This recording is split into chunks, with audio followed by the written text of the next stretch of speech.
రావు stocks ఈరోజు రావు స్టాక్స్లో international విషయాల మీద ప్రత్యేకమైన అనాలిసిస్ ఇవ్వడానికి ఎంజీ రావు గారు సిద్ధంగా ఉన్నారు. వారితో మాట్లాడదాం.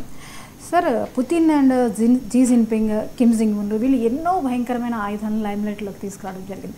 అయితే ఎన్నో పరీక్షలు చేసిన తర్వాత అయితే ఇప్పుడు వీటికి పోటీగా ట్రంప్ కూడా మిసైల్స్ పరీక్ష నిర్వహిస్తున్నట్లుగా తెలుస్తోంది.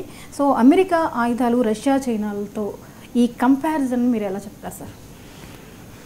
యునైటెడ్ స్టేట్స్ ఆఫ్ అమెరికా దరిదాపులు 3 దశాబ్దాల తర్వాత, అంటే 1992లో అణుపరీక్ష నిర్వహించిన తర్వాత ఇప్పటికీ 33 సంవత్సరాల తర్వాత United States of America officially అధికారికంగా ఆయుధ పోటీలోకి ప్రవేశించింది. అసలు యునైటెడ్ స్టేట్స్ ఆఫ్ అమెరికా ఆయుధ పోటీలోకి ప్రవేశించడం అంటే 3వ ప్రపంచ యుద్ధానికి నాంది.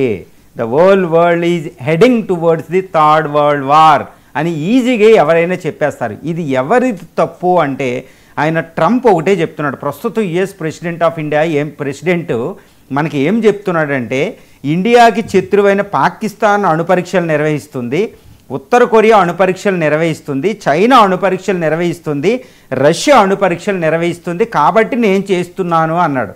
ఈయన పెంటగాన్ తన వార్ డిపార్ట్మెంట్కి ఆయన ఆర్డర్స్ ఇవ్వగానే యునైటెడ్ స్టేట్స్ ఆఫ్ అమెరికా అతి భీకరమైన అణుక్షిపణి nuclear missile ICBM intercontinental ballistic missile అంటే అది ఖండాంతర క్షిపణి అని కూడా అంటాం తెలుగులో. దానిని యునైటెడ్ స్టేట్స్ ఆఫ్ అమెరికా ప్రయోగించింది. ఇది కాలిఫోర్నియాలోని Cape Canaveral Vandenberg Air Base నుంచి మార్షల్ ఐలాండ్ 6000 కిలోమీటర్లు వెళ్ళి పసిఫిక్ ఐలాండ్లో పరీక్షించింది. అది సక్సెస్ఫుల్గా సక్సెస్ అయింది. ఆ మిసైల్ పేరే మైన్యూట్ మ్యాన్ 3. దాన్నే మినిట్ మ్యాన్ 3 అని కూడా సింపుల్గా చెప్తాం. మినిట్ మ్యాన్ 3 ఇది చాలా చాలా డేంజరస్ మిసైల్ అండి. చాలా చాలా డేంజరస్ అనమాట. ఎందుకంటే ఇప్పుడు దాకా మనం రష్యా మిసైల్ చూస్తున్నాం. రష్యా రీసెంట్గా బొరవేష్నిక్ అనే క్రూయిజ్ మిసైల్ అణు ఇంధనంతో కూడింది ప్రయోగించాడు. అది తిరుగులేని ఒక బ్రహ్మాస్త్రం లాంటిది, పాశుపతాస్త్రం లాంటిది. ఇది రష్యా చేతిలో ఉంది. తర్వాత RS-24 యార్స్ అనే మిసైల్ని ప్రయోగించాడు పుతిన్. తర్వాత దాంతోపాటు RS-28 సాతాన్ 2 అనే క్షిపణి ఉందండి.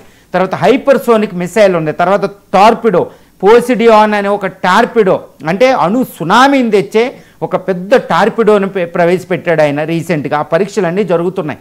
తర్వాత అణ్వాయుధాలని జార్ బాంబులన్నిటిని గురిపెట్టి డెడ్ హ్యాండ్ అనేదాన్ని ఆయన ఇన్వోక్ చేయడం జరిగింది. వ్లాడిమిర్ పుతిన్ 3వ ప్రపంచ యుద్ధానికి నేను రెడీ అన్నట్టు.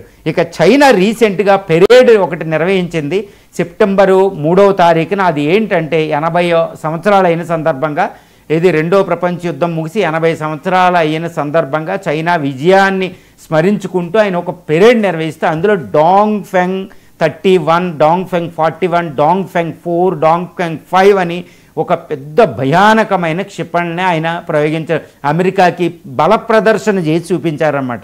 ఇక చైనా చేయని పని లేదు. International Stockholm international peace research institute ప్రకారం దాని దగ్గర 600 అణ్వాయుధాలు, 1000 అణ్వాయుధాలు 2030 నాటికి అవ్వబోతున్నాయి. ఎక్కువగా అణ్వాయుధాలు తయారు చేస్తున్న దేశం ఇప్పుడు చైనా. అది సీక్రెట్గా అణు పరీక్షలు, సబ్ క్రిటికల్ టెస్టులు అనేది చేస్తుందనేది మనకి అవగతం అవుతుంది. ఇప్పుడు ఈ చైనా తయారు చేయడం. తర్వాత నార్త్ కొరియా అధ్యక్షుడు ఈ United States of America president దక్షిణ కొరియా వెళ్ళి అపెక్ సమావేశానికి ఏషియన్ సమ్మిట్కి వస్తే, ఏషియా వస్తే ఆయన క్షిపణితో స్వాగతం పలికాడు. అంటే Los Angeles, California, San Francisco లాంటి సిటీల్ని భస్మీపటలం చేయగల అణుక్షిపణలను ఉత్తర కొరియా, ఒక రోగ్ స్టేట్ లాంటి సోకాల్డ్ రోగ్ స్టేట్ ఉత్తర కొరియా కూడా ప్రయోగించింది. అంటే అమెరికా ఆధిపత్యాన్ని ఇప్పుడు చైనా, రష్యా, ఉత్తర కొరియాలు ఛాలెంజ్ చేస్తున్నాయి. ఇది మనం ఎవరు కాదనలేని ఒక సత్యం అనమాట. ఇంకా ఈ ఫోర్స్ వల్ల, ఈ ఒత్తిడి వల్ల యునైటెడ్ స్టేట్స్ ఆఫ్ అమెరికా ఈరోజు ఆయుధ పోటీలోకి వెళ్ళింది. ఇది ట్రంప్ తప్పిదమని కూడా మనం చెప్పలేము. ఎందుకంటే యునైటెడ్ స్టేట్స్ ఆఫ్ అమెరికాకి ట్రంప్ చెప్తున్నాడు, మాది ఫ్రీ సొసైటీ, ఒక డెమోక్రటిక్ నేషను. అక్కడ రష్యా, చైనాలు, ఉత్తర కొరియా లాగా డిక్టేటర్షిప్లు ఉన్న దేశం కాదు. నేను ఏం చేసినా అది పబ్లిక్లో చెప్పాలి. వాళ్ళు చెప్పడం లేదు. ఇది వాస్తవం అండి, అది మనం ఒప్పుకోవాలి. United States of one of the best democratic country like India. అక్కడ ఏదైనా పబ్లిక్లో చెప్తారు. కాబట్టి ఆయన డైరెక్ట్గా చెప్పాడు. అందుకనే మినిట్ మ్యాన్ అనే ఈ 3 మినిట్ మ్యాన్ 3 అనే ఖండాంతర క్షిపణిని ఆయన ప్రయోగించి చెప్పాలి, ప్రజలకు చెప్పాలి. అదేదో సీక్రెట్గా జరగదు యునైటెడ్ స్టేట్స్ ఆఫ్ అమెరికాలో, ఫ్రీ సొసైటీ కాబట్టి. ఇది ట్రంప్ ఎలాంటి వాడైనా, United States of America one of the greatest democratic nation అది. కాబట్టి ఆయన నేను ఆయుధ పోటీలోకి ఎందుకు వెళ్తున్నానంటే వాళ్ళ కోసం. అమెరికాకు ఆయుధ పోటీ అవసరం లేదు, ఎందుకంటే మా దగ్గర ఉన్న 5,000 అణ్వాయుధాలు ప్రపంచాన్ని 150 సార్లు నాశనం చేస్తాయి. కానీ ఈ Putin, Xi Jinping, Kim Jong ఉన్లకి, అదేవిధంగా ఇరాన్, పాకిస్తాన్ లాంటి దేశాలకి అమెరికా పాఠం ఇది అని చూపించాలి కదా ఆయుధాలు. అందుకే నేను చేస్తున్నాను అంటున్నాడు. అందుకే ఈ మినిట్ మ్యాన్ 3 అనే ఒక క్షిపణి యాక్యురసీ, రిలయబిలిటీ, దాని యొక్క వార్ రెడీనెస్కి ఆయన ప్రయోగించడం జరిగింది. దీంతోపాటు రష్యా క్షిపణిని, ఇటు చైనా, ఉత్తర కొరియా క్షిపణులు తట్టుకునే విధంగా అమెరికా దగ్గర ఆయుధాలు ఉంటాయి. ఇప్పుడు మీరు అడిగినట్టు అమెరికా దగ్గర ఆయుధాలు చూస్తే ఈ మినిట్ మ్యాన్ 1, 2, 3లు రిటైర్డ్ అయిపోయినా మినిట్ మ్యాన్ 3 అనేది చాలా పవర్ఫుల్. దాని ట్రైడెంట్ అంటే న్యూక్లియర్ ట్రైడెంట్కి అది బేస్ అండి. దీంతోపాటు తన ఓహియో క్లాసు, కొలంబియా క్లాసు, ఇలా దాని యొక్క జలంతర్గాములు ఉంటాయి, న్యూక్లియర్ సబ్మెరైన్, దాని నుంచి ప్రయోగించే ట్రైడెంట్ అనే ఒక మిసైల్ ఉంటాయండి. అది 8,400 12,000 కిలోమీటర్ల పాటు వెళుతుంది. అది మ్యాక్ 18 స్పీడ్తో వెళ్తుందనమాట. ఈ మినిట్ మ్యాన్ అనేది 3 అనేది 23 మ్యాక్ స్పీడ్ తోటి వెళ్తుందనమాట. ఇవి ఈ రెండు కూడా మిర్వ్ టెక్నాలజీతో పనిచేస్తాయి అనమాట. అంటే multiple independently targetable reentry vehicles అంటారు. అంటే 1 డజన్ వరకు అణ్వాయుధాలు కలిగి ఉంటుంది. తిరుగులేని అస్త్రాలు, శత్రువు ఆపడం కుదరదు. రష్యా, చైనాలు కూడా ఇప్పుడు ఆ క్షిపణిని అమెరికా ప్రయోగిస్తే, ఏది మినిట్ మ్యాన్ 3 కానీ, అదేవిధంగా ట్రైడెంట్ కానీ, న్యూక్లియర్ సబ్మెరైన్ నుంచి, ల్యాండ్ బేస్డ్ క్యానిస్టర్స్ నుంచి కానీ అవి ప్రయోగిస్తే బీజింగు, మాస్కో సిటీలు భస్మీపటలం అవ్వకుండా ఇంకొక విధంగా ఏమీ కుదరదు. అంటే రష్యా, చైనాల్ని సర్వనాశనం చేసే ఆయుధ శక్తి యునైటెడ్ స్టేట్స్ అమెరికా దగ్గర ఉన్నాయి. ఇప్పుడు ఎందుకంటే ఇప్పుడు నేను చెప్పేటప్పుడు కూడా చాలాసార్లు వార్తల్లో మనకు ఒకటే కనిపిస్తుంది. ఎప్పుడు చైనా, రష్యా, ఉత్తర కొరియా క్షిపణుల కోసం ఎక్కువ మాట్లాడుతూ ఉంటాం. కానీ యునైటెడ్ స్టేట్స్ ఆఫ్ అమెరికాది ఇప్పుడు రష్యా, చైనా, నార్త్ కొరియాలు అన్నీ కలిసి వచ్చినా United States of America force ముందు పని చెయ్యవు. అది మనం గుర్తుపెట్టుకోవాలి. That is the power of the United States of America అండి. నేను ఇప్పుడు చెప్తాను, మీకు కంపారిజన్ చేసి చెప్తాను. కానీ ఇప్పుడు రష్యా, చైనాలు, ఇటు United States of America third war జరిగితే రెండూ నాశనం అయిపోతాయి. అదే మ్యూచువల్ అష్యూర్డ్ డిస్ట్రక్షన్, రెండు పరస్పరం నాశనం అయిపోతాయి. కానీ ఇప్పుడు ఈ బలాబలాలు అంటే ఇక ఇద్దరు నాశనం అవుతారు కాబట్టి ఇద్దరు బలాలు ఒకటే అనుకోవాలి. కానీ ప్రస్తుతం అమెరికా పవర్ ఎలా ఉంటుందంటే, అమెరికా ఎయిర్ ఫోర్స్ దగ్గర 14,000 యుద్ధ విమానాలు ఉంటాయండి. అది రష్యా, చైనా, అదేవిధంగా ఉత్తర కొరియాలు 3 దేశాల విమానాలు కలిపిన ఒక 8,000కి మించవు. అంటే that is the power of the United States of America. ఇంకొక 1,500 యుద్ధ విమానాలను చేర్చి పెడుతుందనమాట. దాని దగ్గర B-1, B-2 ల్యాన్సరు, B-52, ఇప్పుడు తయారయ్యే B-21 రైడర్లు అనేవి, బాంబర్లు అనేవి భయంకరమైన బాంబర్స్ దాని దగ్గర ఉంటాయి అన్నమాట. వర్షం కురిసినట్టు కురుస్తాయి అన్నమాట. తర్వాత 5,500 అణ్వాయుధాలు ఉంటాయి.